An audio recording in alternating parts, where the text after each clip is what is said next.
We all love watching cooking videos that can help us visualize the process of making something from start to finish. But what happens when someone who's a YouTube star decides to put recipes down in print?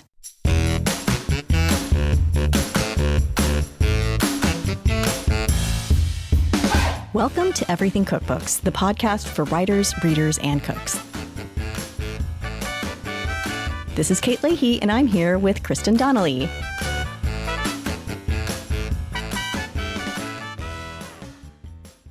Hey, Kristen. Hey, Kate. So I have to ask you this burning question about videos and recipes. I mean, when you're looking at a recipe that you need to write, do you sometimes want to pull your hair out of there's times when I look at an onion and I think all I want to say is cut the onion like this, but instead it comes out sliced lengthwise into 1/4-inch pieces. And then sometimes you want to say 1/4-inch pieces and then whatever the centimeters version of 1/4-inch is because you're trying to, make sure you're hitting all the marks. Or say you're like browning butter and you just want someone to see what it should look like when it's done. Getting that all down on the page. I mean, we talk about that a lot on the podcast, but it's not easy. I know. It makes me think, I guess you're talking about onions. I think of leeks and shorthand would be white and light green parts only. But if you actually want to talk about slicing the leek and then maybe pulling off the outer dark green part to get to that more tender green part, it just gets so messy in explanation. And if you could just show the technique, it would be much easier. That's so true. And then with leeks, it's also like, when do you wash them? Right. When do you wash them? Yeah. Do you have them or do you wash the rings? Right. I know. Do you slice and then wash or do you wash then slice? And everyone has an opinion on this. But then another thing I think of is sometimes I'll look at it and go, I don't even want to have leeks in this recipe. Can I just stick with the yellow onion because I've already written that in? So it's a problem. Yeah, totally. So that'll be part of the topic of today's interview. Today we're talking with Nick DiGiovanni, who is like this YouTube star. He's a TikTok star. I mean, he probably has about 20 million followers, 10 million on each platform at this point. I've lost count. And he just came out with a new cookbook called Knife Drop, Creative Recipes That Anyone Can Cook. And Kristen, I hear you know someone who's a huge Nick fan. Yeah. So to be honest, Kate and I might not be Nick's demographic. I hadn't heard his name before. I will say that. I did recognize his face, though, from my daughter's iPad. And then I said to her, hey, you know this guy, right? And she said, oh my gosh, he's so famous. I watch his videos all the time. He's so fun. She was super psyched when I said he might be on the podcast. I think it's one of those things where sometimes somebody can just grow this platform so fast, but it also takes a lot of work to get there and a lot of sort of determination. So it was probably around, 2020, Nick started making videos after he had already been on MasterChef season 10. He starts doing video content and then it just takes off and he keeps doing more and more content and it's very polished. He brings in guests to do videos with him. He does challenges. He cooks a lot of Wagyu, or he did. That's not what this book is about, though. This book is really more focused on just the essential kind of fundamentals that he thinks are really important to get people cooking in the kitchen.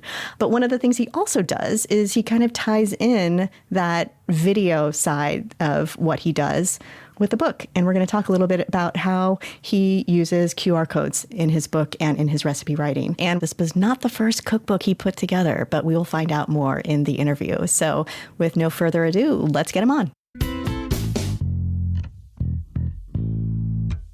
Nick, welcome to Everything Cookbooks. Thank you for having me. I'm really excited to be here. Yeah, we're excited to talk to you about your new book, Knife Drop, Creative Recipes Anyone Can Cook. Yes, specifically anyone can cook because it's my little nod to my favorite movie, Ratatouille. And that's the motto in there. Before we get started, we have to ask you actually about the first book you wrote, because according to your introduction, this is not your first book. You wrote your first book when you were 7. Can you just tell us what that book was like? What drove you at 7 years old to decide you really wanted to write a cookbook? Well, I must admit, most of that cookbook is recipes that I've printed out off the computer and maybe made a couple notes on there. But I guess I felt like I could call it a cookbook, which is pretty funny. And I flipped back through it because we still have it. My mom kept it. And that's one of those things that you see that I saw where during the time that you see your mom or parents saving everything, you're like, just throw that away. I'm not going to need that. But that's one of the ones that I'm so grateful that she saved. And I don't know what prompted me to do it. I think it was probably that at the time I needed the guidance and I needed recipes to look at when I was just starting out cooking. And I think I evolved into a chef who doesn't so much want to reference a cookbook or want to reference that sort of thing quite as much after the fact. Whereas I know a lot of people do like to have a cookbook on the counter all through their life. And so I think it was kind of out of the mere fact that I just needed a reference and a guide. And I was using it as this simple way to compile everything that I found that I wanted to cook. But that's amazing that you started that when you were 7. Yeah. It's a very odd thing for a 7-year-old. Yeah, I mean, and you love food so much that you created an undergraduate degree in food at Harvard. Is that right? Yeah, I wanted to find a way to study food in any way that I could. And so the only way that I could do that there was by creating this major. They didn't let very many kids make one. There were probably, I could count on one hand how many of the kids across the whole school, not just my grade, had one of those special majors, basically. But it allowed me to literally just take all these different classes that Harvard had that were remotely related to food, instead of being stuck in a kind of conventional path there where it would have been very difficult to take that many electives that involved food. That's cool. So it was great. It basically was the only way that I could take a bunch of food courses there. And I'm very grateful that worked out, because there's a good chance that it didn't work out at the time, and it did. I'm so envious, because I think if I were going to do undergrad over again, I would want to push for something like that, because I think, when you're into food like we are, you want to learn as much as possible. And if you don't have to spend maybe as much time with classes about, I don't know, an ancient history that you're not that interested in, you'd probably rather learn about the ancient history on how they were fermenting grains or something, Totally. kind of like mix it up that way. Yeah. Totally. I mean, think back to school and how many things you've forgotten. I don't know if you want to call it a waste of time, but some of it is a waste of time, right? In the end, I know there are many things that if I had been forced into something that I didn't care about, it would have been a waste of my time. And I'm glad that it worked out the way that it did. You're so well known for your videos. So I love when there's very successful creators going back to seeing their very first video. What was it? And at least the first one I saw on TikTok was your hamster eating pancakes, I believe. Yeah. What prompted that first TikTok video? I have no idea. I think, as I mentioned, I always did love the movie Ratatouille. Hence why I did have that sort of anyone can cook line in the book. Not to mention the fact that I did want to write a book that anyone could pick it up and cook a recipe out of it. So that's part of the reason I was so excited to get a hamster in the first place. And then I think, most people I know were very bored at home during COVID, and we're just trying to find things to do. And I think we set out pretty early on to only feed it pretty much all human food throughout its whole life. And so this was just kind of a fun way to start messing around with my, at the time, new camera equipment, because, I was just getting into all that stuff. And we bought this little, I almost want to call it like a stadium. It was like a little, it was a mini version of those big white sets that they have for taking photography.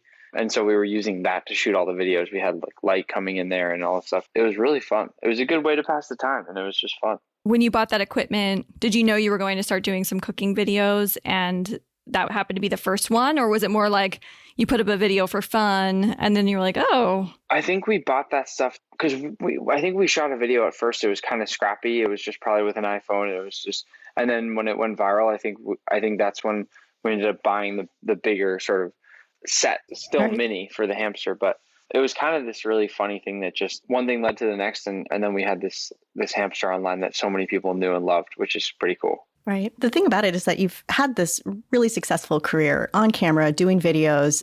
At what point did you decide you really wanted to put what you'd learned about cooking into a cookbook? Because I could see you going the next 10 years and never doing a book, because you're doing so much with video and you're doing so much in general. Writing a book takes up time, takes up space in your head. So why a book? Yeah.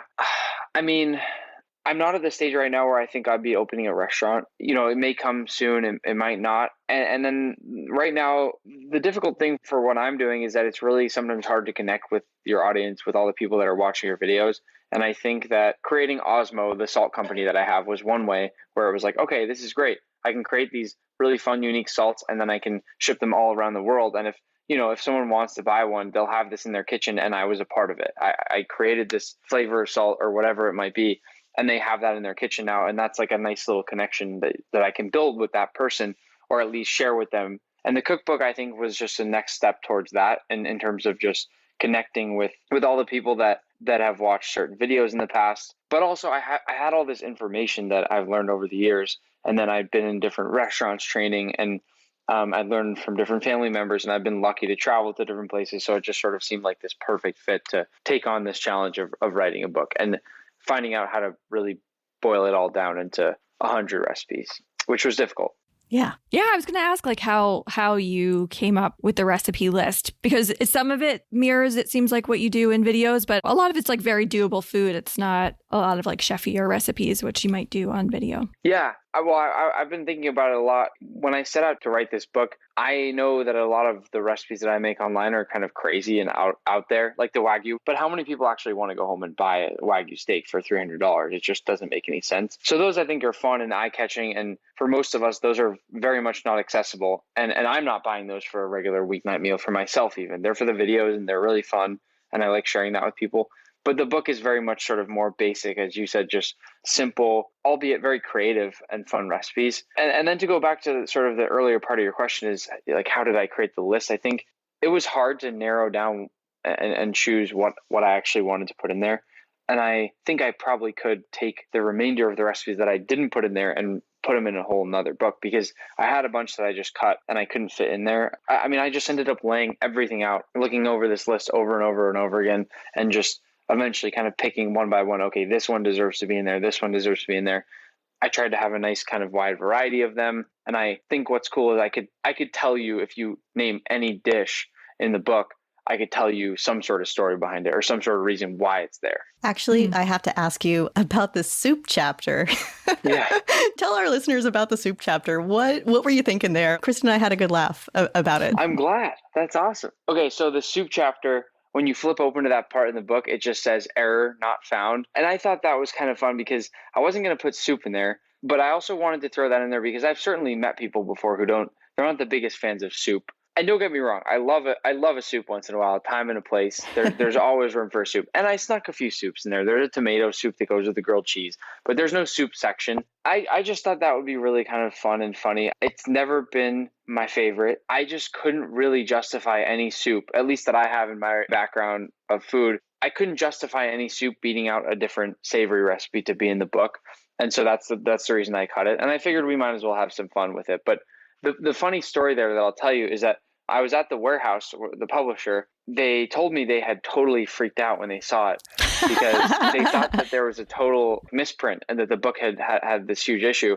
And then they opened a few more and saw it, and I think they realized that it was a joke and that it was on purpose. So that actually scared them pretty bad. They thought every book was totally wrong. That's amazing. So yeah. People know what this looks like. So you open up the spread and it says soup, like it does for all the chapters. It says soups. Yeah. And then underneath it says, while it has a time and place, soup lacks texture and excitement. So then you flip the page and it just says 404 error, oops, soup's not found. And it's really like, it's fun because you just never see that in books. But I think that's amazing. I could see why the warehouse was like, oh, something went wrong. We got to reprint all these books. This is going to cost thousands of dollars. I think it'll inspire a lot of conversation too. Yes. Because I feel like there are people who are like, soup's not a meal, soup is lame. But then I'm very team soup. But you know, it's funny. My sister's team soup. My brother is not. And my sister, she started doing this thing with her kids. There's like Soup Sunday. And my brother was like, oh my God, that is the saddest thing I've ever heard. And then her kids were like, Soup Sunday. He's just like,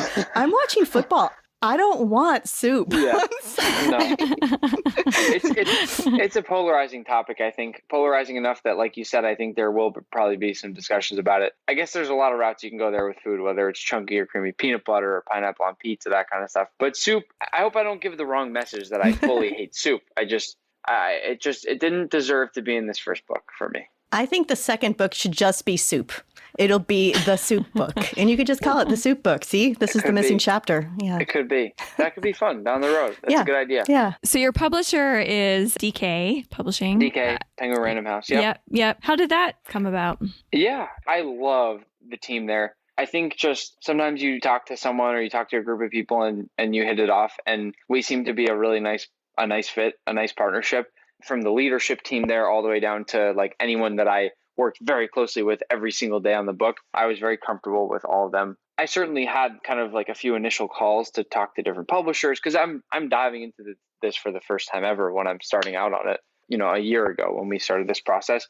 And I really enjoyed all the different conversations, but it just seemed to be a really great fit. And I mean, this is kind of funny more than anything, but it didn't hurt that penguins have always been my favorite animal. So then there's that little icing on the cake. The animal thing. With the penguins. Right. Yeah. I don't even think they know that, but it's great. It was a good fit. So did you have a proposal that you and your agent sent out to different publishers and set up calls, or was it basically just setting up calls to see where the right fit was for this book that you were already sort of brainstorming? No, I spent a lot of time first. I spent a lot of time writing up a proposal, and I bounced between different things. I mean, I spent many, many days and hours just sort of thinking about the first initial idea, which was going to be a Persian cookbook, because that's where that's that side of the family. And that just didn't end up kind of panning out. I don't think it was going to be, at the time, I may look into this again down the road. It just wasn't going to be quite accessible enough, especially not for my first dive into the cookbook world. And so I sort of scratched that. I kept a few elements from that, but I ended up pivoting into this kind of new concept that we then showed to a few different publishers. That's really interesting that you were taking all this time to really think through the idea, because Kristen and I on this podcast have talked about the importance of having a plan, because I've been in a situation where you do have a plan, but then once the book is sold, everyone changes the plan. And then it's so hard to start like from scratch again while you already have the publishing deal and the deadlines. So here it sounds like you had a pretty solid concept that you just needed to execute then once you signed the deal. Yeah. I mean, I didn't want to waste anyone's time. So ultimately, once I had the proposal that I knew I wanted to do, I said, okay, I want to write this book. I'm going to write this book. And then it was all about just finding the right partner to write it with. Yeah. And I think of DK as a very visual or graphic publisher. Yeah. It seems like the visuals were super important. Extremely important. How did you approach that in the pitching process? And then what was the vision throughout? Yeah, I always said if I was going to write a cookbook, I also wanted it to be able to serve as a coffee table book where you could sit it down. And if you and now that you've seen the book, you know that 50% of the book is photos, the full page. I did not hold back on the photos. There's nothing wrong with it, but I'm just not as big of a fan of a cookbook that has a bunch of recipes packed in there that don't have a visual representation of what you're going to be making, because food is visual. I mean, food is, I would say, 50% visual, right? Especially if you're just looking at a book with words and with photos. The visuals have to be there. And especially coming from the social media video side of things, for me, visuals are everything. There's nothing else. No one gets to taste it is sort of the point there. And so for me, I just wanted to make sure that we found a great photographer. And we found this guy named Max Milla, who was awesome and I think shared the same vision that I did early on. He was very creative. I remember he spent like a whole day just building the set for our dino nugget photos. Like that's a whole real set of all these like plants and trees and all this stuff that he built. He said he almost gave up. It was so difficult. He was gluing stuff in the middle of the night, just all these he built a little prehistoric set for that. I mean, wow. And I didn't pay him extra to do that. He was just doing that. And so that was great. That's was really cool. Devotion. That really is. Kind of, that's awesome. Pretty awesome. Yeah. Were you on set during the photography? Yep. The whole time. I was there for about a little over two straight weeks. It took a while. Yeah. It took a long time. It was tiring. Well, by the end, I think we were all ready to go. We had fun. We had a blast. But I think that last night we were just so tired and we were happy to just go sleep. Yeah, I bet. I can understand that. Well, one thing about your book, so you have these really crisp, inventive food photography, but then you also have QR codes. And the very front of the book, you have sort of this like QR code library. And then those same QR codes are put in the recipes that were applicable. Mm-hmm. I want to know a little bit about, was that always your idea to put QR codes in the book? Was that a way to tie what you do in the video world to a print kind of product? I saw it in a cookbook at some point, I have to say, and I wish I could just give credit to whoever's cookbook I saw it in. I just don't remember. But I saw it in a cookbook or maybe multiple. And I thought it was a really great idea because, I mean, why not work in some of these little simple video elements? Because that's kind of my whole background anyways when it comes to food. So, a simple example of where that worked out really well was in the lobster roll recipe, where I only have so much space on the page to really kind of guide you through how to make the lobster roll, which something I'm very passionate about, just a good lobster roll being from New England. And then, of course, the other side is the big photo. And so that QR code, you scan it, and then it brings you to a video of me breaking down a whole lobster and showing you how to get every last bit of meat out of that lobster. And it's optional, right? You can go buy the lobster meat. You don't have to scan the QR code. But if you so happen to be buying your own lobster or just be curious on how does a New Englander get all the lobster meat out of his lobster? Then there you go. And so I think it's really, really fun to have that really nice mix of, like you said, these great visuals of the photography and then the regular sort of cookbook text to, the guidance on how to make the recipe. And then that added element of a video that's just very simple and quick and can guide you through something if you're a little bit confused on how to do it.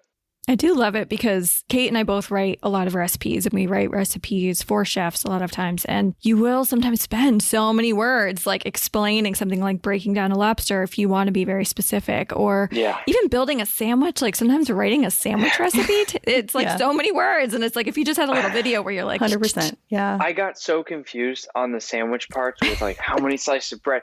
I felt like on your CLT, I was getting so aggravated with those ones because I was like, no, there's 4 slices of bread here, but then there's 2 per sandwich, and I felt like I was in math class. It was horrible. Yeah, people don't appreciate, like, look, there is a sandwich. Everyone knows how to make a sandwich. Like, yeah, but when you try to write out how to actually make the sandwich, it's complicated. Yeah. Arrange half the slices on a work surface. It was really hard. And then for my grilled cheeses, I'm painting the outsides with, if you're painting it with mayo, and then you're trying to explain, okay, you're painting this side, then you're flipping it over but you're only doing it on the outside of each outer slice. Like it just didn't, it was hard. It was hard. Yeah. Yeah. We wanted to ask you, like, going into the book writing process, were there some things that surprised you or felt especially challenging? I think mainly it was just the idea that it was a lot more of a team effort than I ever thought it was going to be, because there were so many different people involved in writing the book. Again, it was just my first dive into this, but starting from the very first day when I met Anne, my editor that I was going to work with on the book, and then started kind of putting pen to paper, pretty quickly the designer jumps in who's going to be organizing the layout of the book. And then I start talking back and forth with the food photographer and his food stylist. And then, like all those things leading up to the recipe testers. And then suddenly we're talking about the back end of it where we have to sell it. And you have all these independent books. Like I'm learning all this new lingo because they kept saying the word indies. And for a while I thought that was like they were talking about maybe the French West India. I didn't know what they were talking about, right? And so you're learning all these new things the whole time. And it's just such a big team that goes into making something like this that I guess it caught me off guard a little bit just with how many people were involved. But it was really fun. It was just, there's no playbook, I guess, for doing something like this. And so it was a learning experience the entire time. What was the time frame like for you to turn in, say, that first draft? I would say from the first day that we decided that we're writing a cookbook to the first copy I got in my hand could have been about close to a year. But the time went by very fast. Yeah, I bet it really flew by. I actually wanted to go back for a second to talk a little bit about what you do with video and how it maybe helps or influences how you wrote a cookbook. One of the things with like the QR codes, did you write a script separate for those QR codes? Because when I watched them, I mean, you knew exactly what you were saying, and it was specific to the book. And I wondered if you had a script that you had created. Yeah, those were very well thought out because I wanted to make sure that they were very much tied to the recipes that you're scanning from. I wanted to make sure that they were truly helpful and not just there to be there, because it's really cool and fun to have a QR code, but I wanted them to make sense, right? And so we really did think those out. I usually don't write a script because I always say I'm not an actor. So if someone tries to tell me, if someone gives me a line for something, I can probably get it. But if I have to do any sort of acting or anything, it's horrible. It's horrible. It's really obvious. It's really bad. And so I like to just sort of go with it. And once I have the general concept in mind, I like to just run with it. I see. So with the QR codes that you get in the book, those are unique to the people who have copies of the book. Those aren't going to appear on your YouTube. Yeah. You can only watch those videos if you have the book. They're unlisted links. They're private. And you can only get them by taking a phone and scanning one of those QR codes. Yeah. How did that work with the publisher? How did you guys work together on figuring out the right QR codes? Like which were going to really make the most sense? I made a huge list of areas as I was writing the book. I made a huge list of areas where I thought further explanation might be helpful, I guess. I ended up talking to the publisher to say, how many can we fit? And they gave me the number 20. And so that's when I just had to cut down the list and say, all right, people can figure this one out, or I can add an extra line here to just give a little bit more of a description on how can you do this. And that's how we landed on the ones that we ended up with. So I tried to pick the ones that made the most sense. I would say there are a few different things here and there where I felt like it could maybe use one, but people will be fine without it. But I tried to put the ones that made the most sense in there. During the testing process, could they see the technique videos or were they just testing right from the written recipe? At that time, they all they got was just a written recipe. Got it. Cool. Yeah.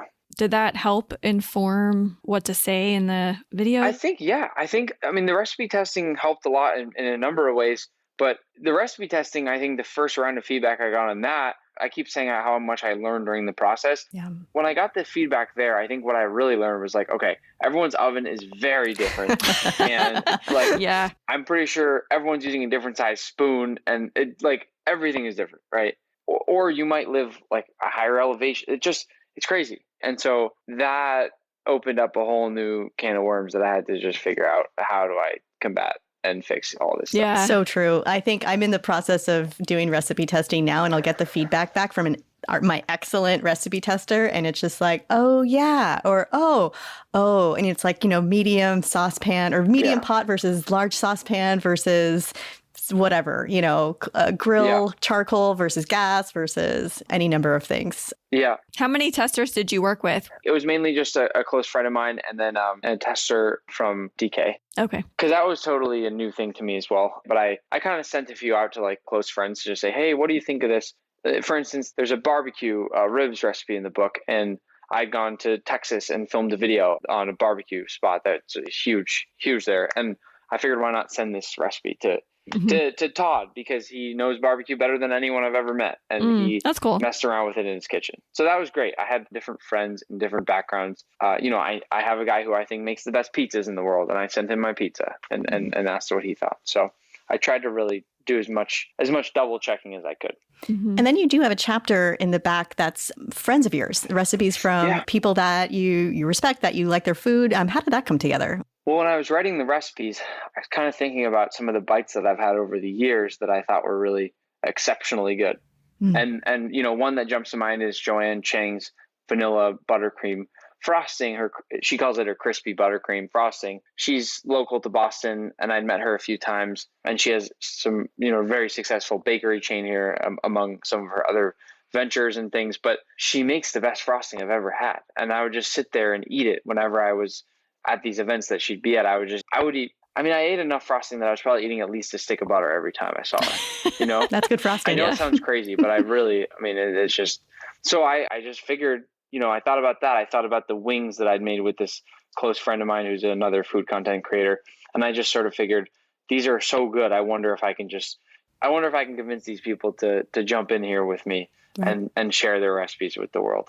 Do you have any recipes from this book that you hope people start with, or certain ones that you hope they dive into first? Well, I think it just depends. I think it's nice because the book is organized in a way that you can kind of choose your own adventure a little bit. I mean, we have the sort of fundamentals and the basics up towards the front of the book, and then it goes into more not intense, but just an example of a more complex dish would be the crispy pork belly cow soy, which is one of my favorite Thai dishes ever. But it does take some time to make, because you have to focus on the pork belly and getting that fried off and crispy. And then you've got the noodles, and you have to fry some of those, and some are cooked normally. And then you've got that really kind of intense broth. So it's really just that curry.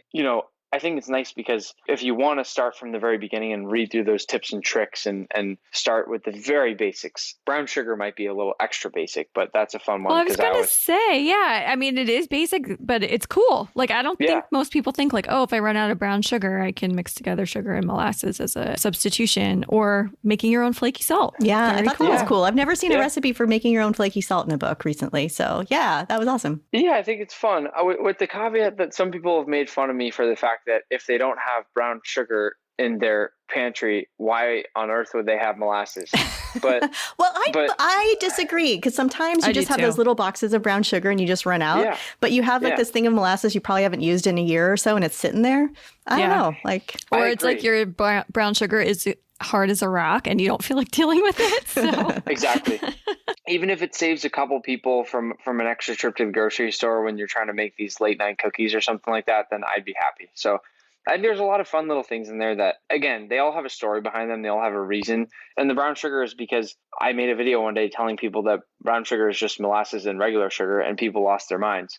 So I figured there's a lot more people out there that probably don't know that, and I'll toss it in. Interesting crowdsourcing, seeing what gets a reaction and knowing that that's going to be, okay, if that many people care about this might be worth putting in the book. That's really smart. Exactly. So in addition to our own questions, we wanted to bring in my daughter, Elsa, who is a super fan, and she would love to ask you some questions. All right, Elsa, take it away. Hello. Hi, Elsa. Hi. I just had a couple of questions, if that's okay. That's more than okay. So my first question is, what is it like traveling and meeting YouTubers? That's a great question. I mean, it's so much fun. I'm sure if you've traveled before, you already know that you see lots of new things and then you get to taste lots of great new food. And of course, I think meeting new people is one of my favorite things, especially, like you said, YouTubers. Everyone is so creative in their own way, and they all have different ways that whether they cook food. Some of them that I meet cook food. Some of them aren't so much a chef or on the food side of everything. So it's fun to meet people from totally different backgrounds, and I love it. I mean, I think I always come away learning something new, and I taste new things with them, and I learn new ideas from them, and they hopefully learn something from me too. So it's the best way to keep being creative. Great question. Thank you. Do you have another question, Elsa? Yeah. How much Wagyu do you think you've cooked since the new year? Oh, since the new year? Oh, no. Probably about 25 pounds, which is it's a lot of that kind of meat, because usually when you buy it, it comes in such a thin, it's very thin. Instead of a big steak, it's very, very thin. So that's a lot of it. So probably about that. But I don't really eat it myself anymore. I usually give it away to people. I've had too much. Great questions, Elsa. Yeah. Thank you. Nice to meet you. Bye. Thanks, Elsa. Those were great questions. Well, Nick, before we let you go, we wanted to ask you what's next. Like, you have this great book. It just came out the other day. Do you have another one in the works? Are you just going to ride this because you're kind of exhausted because the book writing process is pretty demanding? Honestly, I'll give you the same answer that I think I always give as the truth, which is I have no idea. That's how it's always been, though, to be fair with me. We kind of take it day by day and week by week. I know there will be something. I know there will be some sort of project. And I don't know if it's a restaurant or if it's another book, like you said, or dive into the TV space. I don't know. The book has been a lot of work. It's been really, really fun and so far very rewarding. But I'll probably give myself a couple of days off to stop and think after the dust settles. Yeah. I probably won't. If we're being honest, I probably won't, but I'm going to say that I will. And I'll try to just sort of think about that, because I'm sure there'll be something fun, but I never really know until it happens sometimes. I actually do have to ask, just as a follow-up, because you do keep saying we, and who is the we? Is it like your team or? Yeah. I mean, the reality is just at this point in time for me, nothing happens without the help of a lot of different people. Mm-hmm. It's always we.